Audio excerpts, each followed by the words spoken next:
Okay, this is a really cool feature of StudioFlow. It's called cable guide mode, and what it does is it provides automatic routing for your cables to get accurate measurements for your cable runs. So let's go to the cable view right now. By default, StudioFlow assumes kind of a straight connection to most of the devices. You make your connections over in connection view, but it assumes kind of a straight connection, and it'll add a little bit of slack if you're not using cable guides. So if you want a kind of simple setup, you don't need to use cable guides, but if you want to have accurate measurements, go ahead and use cable guides. Or if you want to have cables go along a certain direction. So let's go ahead and go to cable guide mode and add a kind of a run behind the drum kit. And we'll see that all of the connections automatically snap to this new run that we have.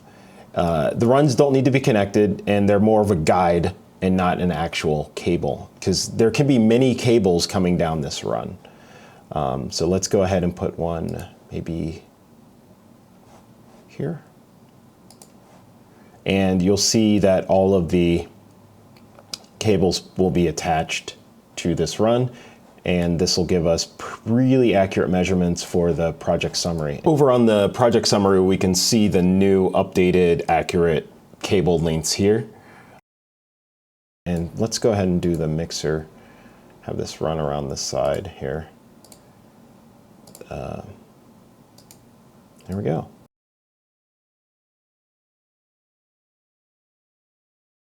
Yeah, so that's the cable guide mode. Once you put down cable guides, you can modify them by dragging them around. It'll automatically figure out where they need to adjust, and then you can use deletion mode to delete any cable guides that you put down.